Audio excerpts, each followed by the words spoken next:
Hey there, guys. All right, today we are back with some more of the Great War. This time we're on a week 13, a war to end all wars, home front propaganda. Before we dive into the video, though, make sure you check out the links below in my description box. Got a link to the Discord. Love it if you joined. Now that that's out of the way, let's just go ahead and dive right in. Europe had been at war for less than 3 months, but already hundreds of thousands of young men had died horribly.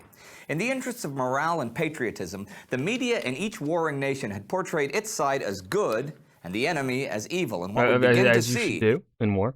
is that there was a gap created between what people believed about the war at home and what was actually happening on the front. As always happens in war as well. Really until Vietnam, honestly. It wasn't really until Vietnam where you got a close look at what the hell is happening on the front lines, and then that kind of disappeared after Vietnam. We kind of see, we don't, like, we kind of know what's happening in Iraq and Afghanistan in the early 2000s, but we didn't, I would say that we did not know as much as the front line in Iraq and Afghanistan as we did in Vietnam. I think Vietnam was just on a whole nother level of being like shown live. I'm Indy Neidell. Welcome to the Great War. At the beginning of the week, the Russians were crossing the Vistula to try and stop the Germans. Have the Germans tried asking them to stop? It doesn't hurt to try. Who were intent on capturing Warsaw. The Austrians had broken out of the siege at Przemysl, but were badly beaten by the Russians on the River Seine, and the British had just arrived at a sleepy little Belgian town called Ypres. German Army Chief of Staff Falkenhayn had assembled a new army under the Duke of Württemberg to take over the right flank of the German forces in Flanders, which is this part of Belgium and northern France. A lot of the new units were reservists, though, middle-aged men past campaigning, or young recruits that hadn't really been trained, and in their first few days of battle, they would make catastrophic mistakes. Now, the only gap on the Western Front through which either side might possibly make some sort of decisive maneuver was a narrow corridor right here. And that's where the action was happening. On Sunday, October 18th, the British headed eastward from Ypres towards Menin, nearly 20 kilometers away and in German hands. And there were a few skirmishes, but nothing major. The next day, as the advance progressed, British pilots reported huge columns of advancing Germans who would be upon them in hours. So the British withdrew to a low ridge overlooking Ypres. This area would be known as the Ypres salient. Now, a salient in battle is a projection of the line like a bulge, which means that the enemy can attack it on 3 sides. The Ypres salient would be the scene over the next 4 years of some of the bloodiest and harshest battles in all of human history. Ooh. On the 20th, the Germans attacked along the whole front, 24 divisions against 19. But the main contest this day was at Ypres, where 14 German divisions attacked 7 British, though most of the German forces were Württemberg's reservists. The British were outnumbered in men and artillery, but they were equal to the enemy in machine guns, and they managed... Was that footage from World War I, or was that footage from like a World War I movie? Like, All Quiet on the Western Front, that's the movie I'm thinking. What was it? No, that film quality doesn't match up with the Western Front. I don't know. Managed to hold their line because of their superiority in rapid rifle fire. Now here we find, as we did at the Battle of the Mons in August, the stories of the Mad Minute. A Mad Minute was, according to the British soldiers of the Great War, the art of hitting 15 targets in 1 minute with a bolt-action rifle, which the British professionals were trained to. And legend has it that at both Mons and the first action at Ypres, German soldiers thought they were facing machine gun fire, when in fact it was only intense rifle fire. And they had to do that at 500 yards? 15 targets in 1 minute from 500 yards? That's pretty good. The German forces made the novice's mistake of advancing in large masses and presented huge targets to the British rifles, suffering terrible casualties. And for the next 3 days, they continued banging their heads against the British lines, attacking by both day and night on a widening front. Looking at it objectively after the fact, these attacks were exercises in futility along the lines of the French attacks we saw at the Battle of the Frontiers in August, with devastating losses for the Germans, and the salient held. Those Germans were volunteers, doing their part for the fatherland. and they had heard for 3 months that the British troops were a joke and would be easily overcome, so they rushed off to die. On the British side, we also see the public failing to understand what was actually happening. British General Smith Dorrien wrote, quote, "I was struck by the fact that people in England didn't in the least realize the strenuous nature of the fighting at the front, or that we were a long, thin line without reserves, which might be broken through at any time. Their minds seemed set on what appeared to me a ridiculous fear of an invasion of England." End quote. Oh God, yeah, they would still be fucking terrified of that, wouldn't they? I mean, I guess probably at this point, with how committed the Germans are to the front lines, I would say that they probably also don't have any armies left that could be diverted to launch an invasion of the mainland of England, even if they managed to break through the Royal Navy, which I don't think we've had the fight in the North Sea between the German and British Navy yet. There was no danger of that at the moment, for it was true stalemate in Belgium and would be for the next 4 years. Further north along the line, the remnants of the Belgian army, now down to around 60,000 men, were holding the coast at Newport, at the mouth of the Isère River. The Isère is a narrow river, but it has embankments, and it was a major military obstacle for the Germans. And the Belgians fought valiantly, earning the praise of even their enemy, who were unable to break through. There were, however, breakthroughs on the Eastern Front, where the war had become a war of perpetual motion for the time being. The Russians had been sending troops across their bridgehead on the Vistula River for over a week now, fighting off the Germans who had been trying to take Warsaw. Early on, the Germans had the advantage, but Generals Hindenburg and Ludendorff had completely underestimated the size of the enemy, as Russian reinforcements never stopped coming in, being cleverly and secretly well deployed by the Russians.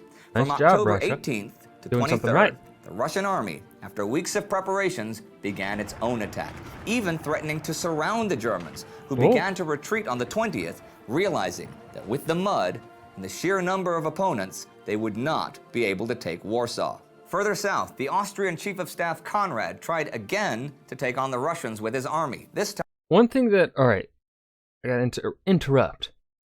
The one thing that I do love about, one of the many things that I love about this series is, like, obviously, this German army is seen as one of the best fighting forces throughout history. It is, and I think it deserves definitely a spot among the greats. This military force by the Germans was just somehow phenomenal. But what I want to say about this series is what they're doing is that they are really showing, because what we saw in the beginning is where the Germans were very good, was when they can move fast, the Germans are very good at overwhelming the enemy and fighting. However, if they are stuck, like here they're stuck in Warsaw, and they're stuck to the west of the Vistula River, or like how we're seeing in the Western Front, they're just stuck in the trenches. What we see here is that even though the Russians, on a probably 1-to-1 ratio, do not have the quality of the Germans, but the Germans are still stuck. They still can't just completely overwhelm the Russians with speed, even though this front is, more back and forth or more mobile than the Western Front. It's very interesting because, like, you kind of hear, especially when talking about World War I in brief, on how the Russians were just dominated. But what the show is looking at it week by week, is very awesome, very cool. And that we're seeing that the German military having quite a bit of problems, and it's not something that's really talked about, mainly because also you can't really take the time to talk about stuff like this in such depth.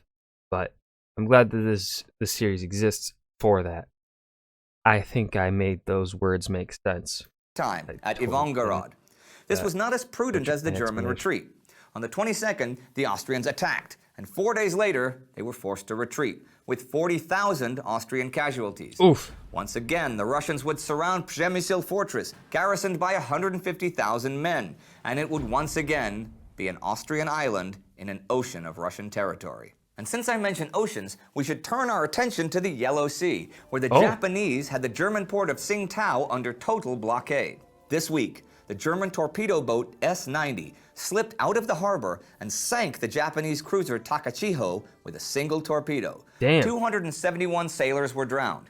The S-90 was, however, unable to run the blockade and returned to Tsingtao afterwards, and was scuttled by the Germans when she ran low on fuel. There was one very important non-battlefield event that happened this week that really shows the divide between the reality of the battlefield and what the public thought at home. This week saw the signing of the Manifesto of the 93. What this was a proclamation by 93 famous German artists, scholars, and scientists giving their total support to the German cause in the war. In the comments section, you can find a link to read the whole thing yourself. But basically, it says that the signers are responding to the lies of their enemies. They say that it is not true that Germany caused the war, and it is not true that Germany trespassed in neutral Belgium or carried out the reported atrocities there, such as the destruction of Louvain. Everything was done in self-defense. A counter-manifesto, the Manifesto to Europeans, was drafted by the pacifist Professor Nicolai, but gathered only 3 signatures. And one of them had actually also signed the other manifesto. The other 2 who signed were both scientists, Otto Buch from Heidelberg and a scientist from Switzerland named Albert Einstein. Never heard of him. I've never heard of that man before, no. So at the end of the week, the Austrians are defeated once again. The Germans are retreating from the Russians. The war is heating up in the Far East, and on the Western Front, huge German offensives are being stopped with devastating losses in men, many of them too young or too untrained to belong in battle. Lloyd George, the British Chancellor of the Exchequer and later Prime Minister, made one of the most legendary speeches of the war on September 19th to address the costs of the war. He said that this war, a war to end all wars, was being fought to free Europe from the rule of a military caste, and that the people of the Allied nations would in the end gain more than they could comprehend in a new moral regeneration and a political rejuvenation and realignment. This was a bill of false goods, because when none of this happened in 1918, the anger and disillusionment of the people was enormous. Yeah. He could have simply chosen to tell the truth, that the British, French, and Russians had to pay a terrible price in blood to lose the cream of a generation to win a victory that really gave no new advantages, but that this sacrifice must be borne simply to avoid worse things if Germany won the war. After watching our weekly episodes, you might have some questions about certain details or just... This one was a weaker episode. Not much happened, I guess, in week 13 here of World War I, and that's all right. You know, definitely one of their shorter episodes too. But it was nice getting a little bit of a look at the home front propaganda. That's always interesting to look at, how different nations are reporting on, you know, the war. Because they're, you know, even though they may be fighting on the same side, the French and the English, they're gonna have different propaganda. Even though we didn't talk about the French propaganda, we talked mainly the English and the German. Still interesting. That was a war to end all wars, home front propaganda, the Great War, week 13. I hope you guys enjoyed. Remember to hit that like button and subscribe for more, and I will see you guys in the video. Peace.